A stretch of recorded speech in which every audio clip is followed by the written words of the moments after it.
हाय, good morning. सीधा सौदा के आज के इस ट्यूसडे एडिशन में आप सबका स्वागत है। कल ऊपरी स्तरों पर टिक नहीं पाए, लेकिन ये अभी बोलते हुए ध्यान आया, जैसे फ्राइडे को हमारे यहाँ वो यूएस में एक यू शेप्ड रिकवरी थी, हमारे यहाँ ऐसे उल्टा यू बन के आ गया था शुरुआत। ऐसे ऐसे करके पूरा फिजल आउट हो गए थे, तो हमने यूएस के एकदम मिरर ट्रांजैक्शन करा, अंडर आर्मर का लोगो बन गया। तो ऊपरी स्तर में पड़ गए 16,400 वो हर्डल, और कल भी जस का था उस हर्डल को ब्रीच करना मुश्किल हो गया था हमारे बाजारों के लिए। पर आज के संकेत मिक्स्ड हैं। हम अच्छी बात हमारे लिए कि हमारे एसजेएक्स निफ्टी इंडिकेट कर रहा है कि भारतीय बाजार जो है 1/3% की बढ़त के साथ शुरुआत करेंगे। यूएस में कल अच्छा सेशन हुआ, आज सुबह के फ्यूचर्स थोड़े से वो गेन्स को वापस ले जा रहे हैं, बस दिक्कत है। अदरवाइज यूएस का सेशन स्ट्रांग था, डाउ में 600 पॉइंट का उछाल देखने को मिला, तो एक अच्छा पुल बैक सेशन वहां पे देखने को मिला। फ्राइडे को लोअर लेवल से रिकवरी और उसके ऊपर कंटिन्यूटी होती हुई नजर आई थी उस रिकवरी की, तो अच्छी मजबूती तो आई। लेकिन आज सुबह फ्यूचर्स अक्रॉस बेंचमार्क्स में, एक मिनट ताजा बता देता हूं आपको, 1/3 से 1.25% का दबाव, तो गेन्स वापस ले रहा है, बस ये दिक्कत। इसलिए बहुत मीनिंगफुल अपटिक्स आपको एसजेएक्स निफ्टी में नजर नहीं आएंगे। लेकिन मूड है कैसा, नीरज जी से जान लेते हैं। Neeraj ji, positive, neutral, negative? देखिए, ये ट्रेडर्स का मार्केट है।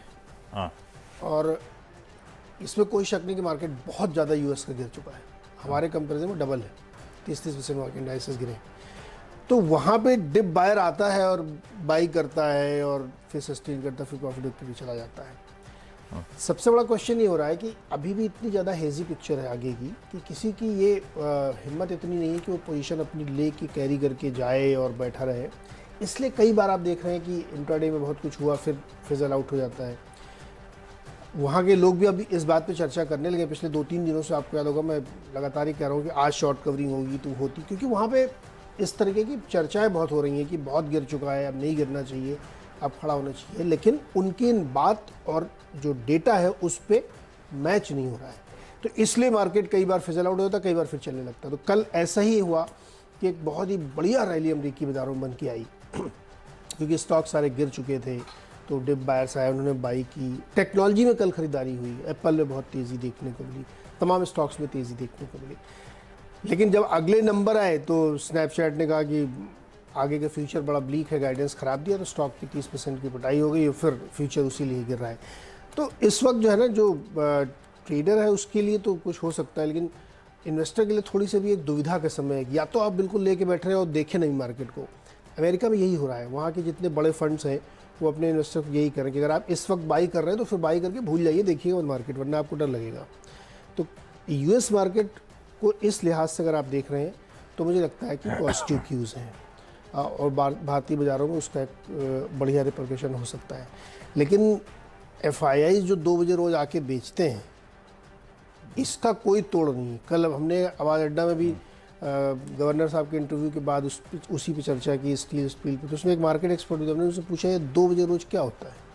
बोले ये हमको भी नहीं समझ में आ रहा, मेरा भी एक फंड मॉरिशस में, उसके बावजूद मुझे समझ में नहीं आ रहा कि 2 बजे क्यों आ जाते हैं रोज़ बेचने। कहीं पर भी मार्केट हो, ऊपर नीचे कहीं पर 2 बजे सेलिंग होगी। तो वो थोड़ा सा प्रिडिक्ट करना बड़ा मुश्किल है कि कल भी 2000 करोड़ की बेच के चले गए।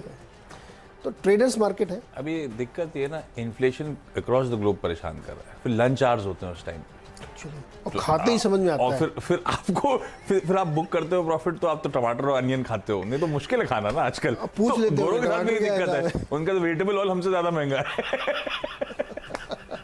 पर ठीक है, इसी के साथ रहना है, इसी के साथ जीना है, तो इस वॉलेटिलिटी को अपना फ्रेंड बनाना है, तभी इस बाजार में हो सकती है कमाई। अच्छा, शुरुआत कर